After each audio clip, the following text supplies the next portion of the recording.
Level 1 تجوید class. السلام علیکم ورحمۃ اللہ وبرکاتہ۔ کیا حال ہے پیارے بچوں آپ سب کا؟ الحمدللہ۔ جی تو پیارے بچوں، آج کی جو ہم کلاس سٹارٹ کریں گے وہ ہے ہمارے پاس تعوذ اور تسمیہ، ان دونوں کو ہم اکٹھا پڑھیں گے، ٹھیک ہے، ساتھ پڑھیں گے۔ تو میں نے آپ کو پچھلی کلاس میں تسمیہ پڑھایا تھا، آج ہم تعوذ تسمیہ دونوں اکٹھا پڑھیں گے۔ چلیں ہم اپنی کلاس سٹارٹ کرتے ہیں۔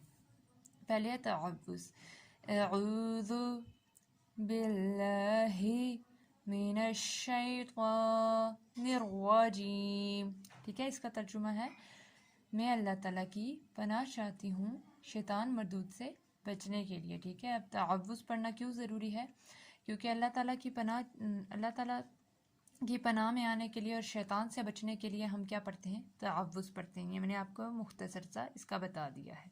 آگے ہے ہمارے پاس نیکسٹ تسمیہ۔ تسمیہ ہوتی ہے بسم اللہ۔ سٹارٹ کرتے ہیں، بسم اللہ الرحمن الرحیم۔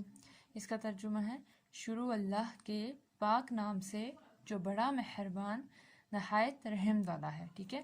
اب تعوذ اور تسمیہ دونوں پڑھنا کیوں ضروری ہے؟ جب ہم شیطان سے بچنے کے لیے ہمیں تعوذ پڑھنا ضروری ہے، ٹھیک ہے۔ اس کے بعد کسی کام کو شروع کرنے کے لیے ہمیں بسم اللہ پڑھنا ضروری ہے۔ یہ دونوں پڑھنا ہمارے لیے نہایت ضروری ہے، ٹھیک ہے۔ تو اس لیے تعوذ اور تسمیہ دونوں پڑھنی چاہیے، ٹھیک ہے۔ اور تعوذ پڑھنے سے ہم شیطان سے محفوظ ہو جاتے ہیں، اللہ تعالیٰ کی پناہ میں آ جاتے ہیں، اور تسمیہ پڑھنے سے کیا ہوتا ہے کہ ہمارے کام میں برکت ہو جاتی ہے، اللہ تعالیٰ اس کام کو ہمارے لیے کیا کرتے ہیں؟ آسان بنا دیتے ہیں۔ یہ میں نے آپ کو نہایت مختصر سا بتایا ہے، کیونکہ میں نے آپ کو یہ پچھلی کلاس میں تعوذ اور تسمیہ دونوں پڑھایا ہوا ہے ڈیٹیل سے، ٹھیک ہے۔ ٹھیک ہے، تو پیارے بچوں، آج کا ہمارا لیسن کمپلیٹ ہوا۔ انشاءاللہ میں آپ کو کل سے تجوید کا کورس جو ہے، تجوید کا قاعدہ، وہ سٹارٹ کرواؤں گی، ٹھیک ہے۔ السلام علیکم ورحمۃ اللہ وبرکاتہ۔ اگر آپ کو ہماری ویڈیو پسند آئے تو ہمارے چینل کو سبسکرائب کرنا نہ بھولیں۔